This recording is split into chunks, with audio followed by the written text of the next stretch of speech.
नमस्कार, मैं खुशी और आप देख रहे हैं अपना राष्ट्रीय न्यूज। आइए नजर डालते हैं आज की बड़ी खबर पर। दिल्ली आई थी पूनम और red light area GB road की हिला देने वाली स्टोरी, जहां मासूमियत दिखती है।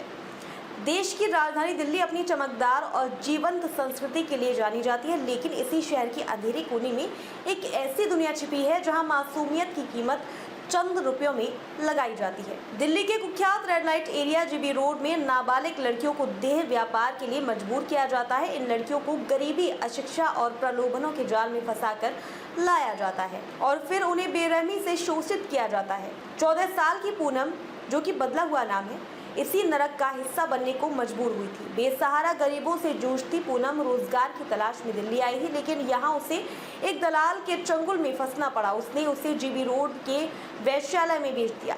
सेंट्रल डिस्ट्रिक्ट दिल्ली के थाना कमला मार्केट की चौकी श्रद्धानंद मार्ग से पुलिस ने एक नाबालिग लड़की पूनम को वेश्यावृत्ति करवाने वाली महिला के चंगुल में छुड़ाया है। इस पुलिस कार्रवाई के बाद ये बात भी सामने आई है कि जीबी रोड के कोठों पर जबरन वेश्यावृत्ति और महिला तस्करी का धंधा गुपचुप जारी है। कमला मार्केट थाना इंचार्ज सीएल मीना और श्रद्धानंद मार्ग महिला चौकी इंचार्ज किरण सेठी को एक गुप्त सूचना मिली कि जीबी रोड पर 42 नंबर कोठे पर एक 14 साल की नाबालिग लड़की को 3-4 दिन पहले बेचा गया है और कोठे की नायिका उसे देह व्यापार करने के लिए मजबूर कर रही है। इस सूचना के आधार पर पुलिस ने तुरंत छापा मारा और अंजलि नाम की नायिका के चंगुल में फंसी 14 वर्षीय पूनम को मुक्त करा लिया।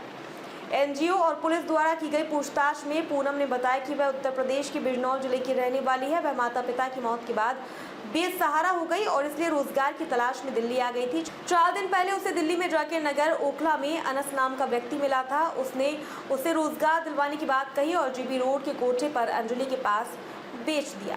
फिलहाल पुलिस ने लड़की के बयान के आधार पर जबरन वेश्यावृत्ति करवाने और मानव तस्करी के मामले में भारतीय न्याय संहिता के अंतर्गत 127/137/142/144/144/98/99/64 और 3, 4, 5, 6 आईपीटी एक्ट 6 पॉक्सो एक्ट में मुकदमा दर्ज करा लिया है। अंजलि को गिरफ्तार कर लिया गया है। पुलिस दूसरे आरोपी अनस की तलाश में जुट गई है। दूर दूर से लाई जाती हैं बेबस लड़कियां। पूनम की तरह अनेक नाबालिग लड़कियां हैं जो अनस, अंजलि जैसे लोगों के चंगुल में फंसी है। बिजनौर, असम, ओडिशा, आंध्र प्रदेश, पश्चिम बंगाल, नेपाल, बैंगलोर जैसे दूर दराज के इलाकों से इन बेबस लड़कियों को लाया जाता है और फिर बेच दिया जाता है। ये वहाँ के कोठों पर इसी तरह की पीड़ा सह रही है। मुमकिन है कि कम उम्र की और भी लड़कियां देह व्यापार के धंधे में धकेली गई हो।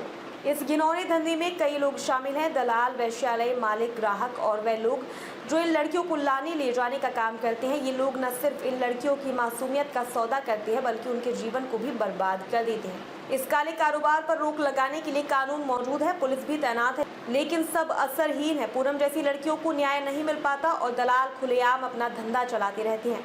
हालांकि कुछ लोग इन लड़कियों को बचाने के लिए काम कर रहे हैं। कई गैर सरकारी संगठन इन लड़कियों को वैश्यालयों से निकालकर उन्हें शिक्षा और पुनर्वास का मौका देती हैं। हमें नहीं भूलना चाहिए कि पूनम और उसकी तरह की लड़कियां भी हम में से ही एक हैं। उनकी पीड़ा को कम करने और इनके जीवन में उजाला लाने के लिए हमें मिलकर प्रयास करने होंगे। जरूरी है कि हम इन लड़कियों के प्रति सहानुभूति रखें, इनके खिलाफ होने वाले अपराधों की सूचना पुलिस को दें और सामाजिक संगठनों के कार्यों में सहयोग करें। ऐसा करके ही दिल्ली के रेड लाइट एरिया से मासूमियत की खरीद फरोख्त को खत्म किया जा सकेगा और इन लड़कियों को एक बेहतर जीवन मिल पाएगा। अब तक के लिए बस इतना ही। फिर होगी आपसे मुलाकात ऐसी एक और खबर के साथ। तब तक के लिए नमस्कार और देखते रहिए अपना राष्ट्रीय न्यूज।